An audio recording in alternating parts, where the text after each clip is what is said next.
अस्सलाम वालेकुम नाज़रीन, मैं हूं डॉक्टर अज़हर। आज जो टॉपिक आपके लिए लाए हैं वो है मैदे का एक जरासीम एच पाइलोरी। ये बड़ा ख़तरनाक जरासीम है और हमारे यहाँ ज़्यादातर लोगों को ये मालूम नहीं है कि ये कहाँ से आ जाता है और क्या करता है। सबसे पहले हम बताएंगे कि ये हमारे मैदे में आता कैसे है। एक हम अपने मेडिकल की टर्मिनोलॉजी में कहते हैं कि ओरोफिकल रूट, यानी कि गंदे हाथ वॉशरूम से जब हम आते हैं, हाथ ना अच्छी तरह धोएं। और अगर आपको इन्फेक्शन है इस जरासीम की पहले से, तो आप दूसरों को भी लगा देंगे।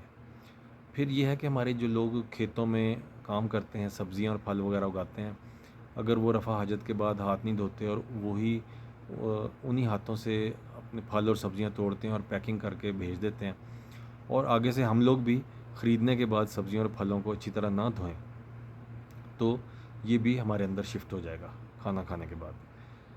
इसके अलावा जो हम अच्छी तरह अगर ना पकाएं सब्जियों को या गोश्त को, तो फिर भी ये नहीं मरता और हमारे मैदे में ये दाखिल होकर इन्फेक्शन कर सकता है।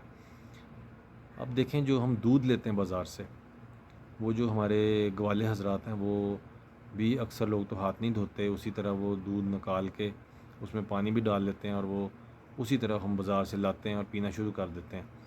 ये भी एक बहुत बड़ी वजह है ये जरासीम फैलने की।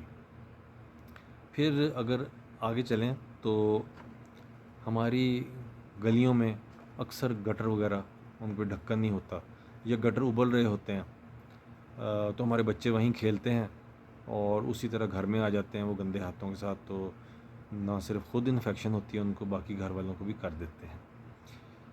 अब इसमें देखना पड़ेगा कि ये जरासीम करता क्या है। नाज़रीन, इसको हल्का ना लें। देखने में तो ये एक जरासीम ही है, लेकिन जब ये लंबा अरसा रहता है तो ये मैदे में जलन लगा देता है, भूख कम हो जाती है, उल्टी वाली तबीयत हो सकती है, उल्टी आ सकती है, सर दर्द हो सकता है, पेट फूल सकता है, छाती में जकड़न हो सकती है, स्ट्रेस हो जाती है इसमें, डिप्रेशन। और इसकी सबसे ख़तरनाक बात यह है कि ये एक तो ब्लड प्रेशर बढ़ा सकता है आपका, दिल के जो पट्टे हैं उनको कमज़ोर कर सकता है, और मैदे का कैंसर कर सकता है, और अंतड़ियों की बेशुमार बीमारियों में इसका हाथ होता है। लेकिन हमारे यहाँ इसके बारे में इतनी अवेयरनेस नहीं है। नाज़रीन, आप ये देखें कि मैदे में जलन और हाजमा ख़राब होना, पेट में दर्द या फूला होना, ये तो रूटीन में लोगों को होता है। लेकिन अगर आप ये देखें कि ये लंबा अरसा चल रहा है, तो इसका टेस्ट करवा लें। आज का लेक्चर देने का यही मकसद है ताकि आपको इससे अवेयरनेस हो जाए, पता चल जाए इसके बारे में।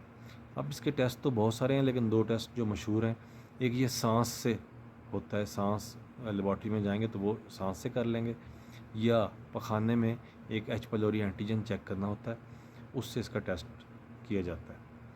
अब इसका टेस्ट करवाने का तरीकाकार ये है कि 2 हफ्ते पहले से आपने कोई मैदे की गोली ना खाई हो, कोई एंटीबायोटिक ना खाई हो, तो 15 दिन कम से कम, और फिर इसका टेस्ट करवाएं। अब 2 सूरतें हैं, एक तो ये है कि ये पॉजिटिव ना आए और एक है पॉजिटिव आ जाए। अब इसमें अगर पॉजिटिव आ जाता है तो फिर इसमें 2 एंटीबायोटिक्स खानी पड़ती हैं 10 से 14 दिन, और साथ मैदे की गोली खानी पड़ती है कम से कम 2 महीने। तो जब 2 महीने मुकम्मल हो जाएं, उससे बाद 15 दिन इंतज़ार करें और फिर दोबारा टेस्ट करवा लें कि ये मौजूद है या नहीं मौजूद। अब नाज़रीन, सबसे जो अहम चीज़ है वो है एहतियातें। अगर आप एहतियात करेंगे तो बेशुमार मामलात से बच जाएंगे। यानी कि आप जब भी सब्ज़ियाँ फल वगैरह ख़रीदते हैं तो उनको अच्छी तरह धोएं, रगड़ के धोएं हाथों से ज़बरदस्त तरीके से, ताकि ये जरासीम उस पर से उतर जाए। अब जो आप खाना पकाते हैं, गोश्त या सब्ज़ियाँ, उसको अच्छी तरह पकाएं, अनकुक्ड ना रखें। इसके अलावा दूध आप बाज़ार से ख़रीदते हैं, उसको अच्छी तरह बॉयल करें ताकि उसमें जरासीम वगैरह मर जाएं। और आदत डालें हाथ धोने की, खाना खाने से पहले कुल्ली करने की। और स्पेशली जो बच्चे हैं वो जब भी वॉशरूम से आएँ, उनको ये आदत डालें कि अपने हाथ धोएं, या बाहर से आते हैं या स्कूल से आते हैं तो उनको हाथ धोने की आदत डालें, कुल्ली करें, फिर खाना खाएं। और हमारे स्कूल में जो टीचर्स हैं उनको भी जो एक लेक्चर देना चाहिए बच्चों को रोज़ाना की बुनियाद पे, कि जब भी ब्रेक टाइम में आप खाना खाएं उसको हाथ धोएं, खेल के आएँ ग्राउंड से, हाथ धोएं, कुल्ली करके फिर खाना खाएं, ताकि ये इन्फेक्शन कम से कम फैले, और इसके अलावा और भी बहुत सी इन्फेक्शन से बच जाते हैं।